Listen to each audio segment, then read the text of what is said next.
அஸ்ஸலாமு அலைக்கும். இன்னைக்கு நான் வந்து என்ன செய்ய போகிறேன் அப்படின்னு பார்த்தீங்கன்னா, நான் வந்து பீஃப் கிரேவி தாங்க செய்ய போகிறேன். அதுக்கு தேவையான பொருட்கள் வந்து பார்த்துடலாம். நான் வந்து ஒரு 10 சின்ன வெங்காயம், ஒரு மீடியம் சைஸ் பல்லாரி வெங்காயம் 2 சேர்த்து கட் பண்ணி வச்சுருக்கேன். அடுத்து வந்து ஒரு 3 ஸ்பூன் இஞ்சி பூண்டு பேஸ்ட் நான் வந்து எடுத்து வச்சுருக்கேன். அடுத்து வந்து 2 துண்டு பட்டை, 2 ஏலக்காய், 2 லவங்கம் இது எடுத்து வச்சுருக்கேன். அடுத்து வந்து ஒரு 4 ஸ்பூன் தேங்காய் துருவல் வந்து எடுத்து வச்சுருக்கேன். அடுத்து வந்து தக்காளி வந்து 2 மீடியம் சைஸு. இந்த தக்காளி வந்து நல்லா பொடிசாக நறுக்கிக்கணும். அடுத்து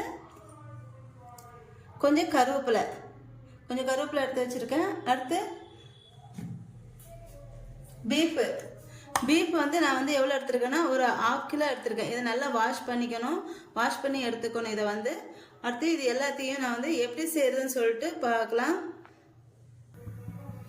இப்போ நான் வந்து ஒரு பாத்திரம் வச்சுருக்கேன். இதில் வந்து கொஞ்சமாட்டு தேங்காய் எண்ணெய் வந்து நான் வந்து ஊற்றிக்கிறேன். தேங்காய் எண்ணெய் சேர்த்துக்குங்க, ஒரு 3 ஸ்பூன் தேங்காய் எண்ணெய். அடுத்து 1 ஸ்பூன் நெய் வந்து சேர்த்துக்கிறேன்.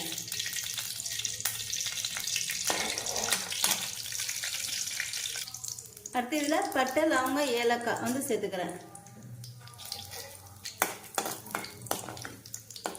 இது பொரிஞ்சதுக்கப்புறம் இதில் வந்து நான் வந்து வெங்காயம் வந்து சேர்த்துக்கிறேன். இது நல்லா பொரியணும். இப்போ வெங்காயம் சேர்க்கிறேன்.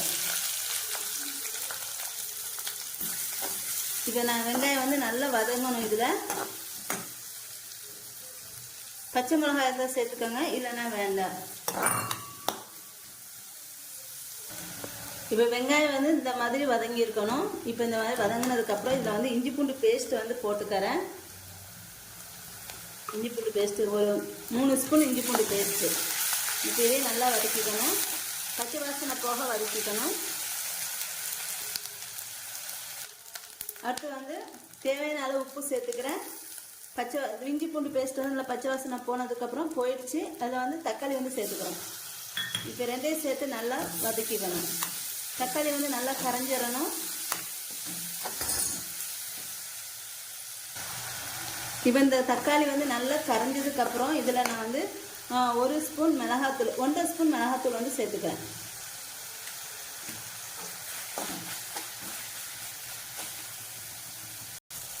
இப்போ இதில் வந்து நான் வந்து ஒரு ஸ்பூன் மல்லித்தூள் வந்து சேர்த்துக்கிறேன். மல்லித்தூள் சேர்த்துட்டு அப்புறம் சோம்புத்தூள் வந்து ஒரு 1/2 ஸ்பூன் அதை சேர்த்துக்கிறேன். சோம்புத்தூள் ஒரு 1/2 ஸ்பூனு சேர்த்துட்டு 2 நல்லா கிளறிக்க அனுப்போம். இப்போ இதில் நான் வந்து பீஃபை வந்து சேர்த்துறேன்.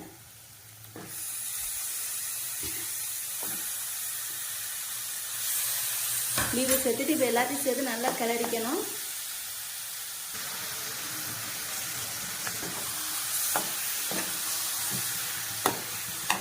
இப்போ இதில் வந்து தண்ணியெல்லாம் சேர்க்க வேண்டாம். இதை நல்லா கிளறிட்டு 1 நிமிஷம் இந்த மாதிரி வச்சுட்டு இதை வந்து குக்கரில் வந்து வச்சிடணும். ஏன்னா இது வந்து பாத்திரத்தில் வந்து வேகாது. அதனால் நான் வந்து இது வந்து குக்கரில் வந்து வச்சிடறேன். தண்ணியெல்லாம் ஊற்றல, அப்படி தான் வைக்க போகிறேன். நான் வந்து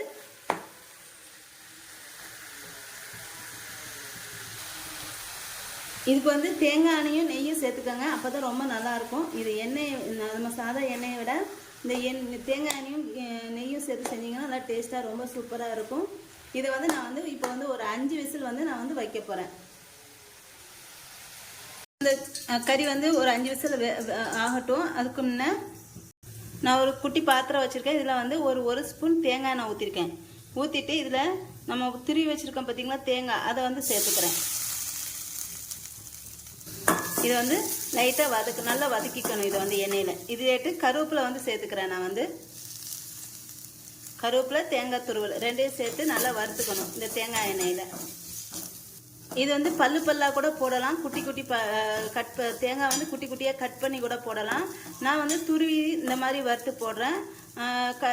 தேங்காய் வந்து குட்டி குட்டியாக கட் பண்ணிவிட்டு இதே மாதிரி கருவேப்பிலையும் அந்த தேங்காயும் வறுத்துட்டு அதுவும் சேர்த்துக்கலாம். ரொம்ப நல்லா டேஸ்ட்டாக இருக்கும். நான் வந்து துருவிட்டு தான் சேர்க்குறேன். இப்போ இதை நல்லா வறுத்துட்டு இதை வந்து தனியாக எடுத்து வச்சுக்கலாம். இது வந்து கடைசியில் போடணும். இதை வந்து இப்போ பாருங்க, இது நல்லா வறுத்துட்டேன். இப்போ இதை எடுத்து வச்சிடறேன். குழம்பு வந்து ரெடி ஆயிடுச்சு. இப்போ கடைசியாக நம்ம வறுத்து வச்சுருக்கோம் தேங்காய், அதை வந்து போட்டுக்கிறேன்.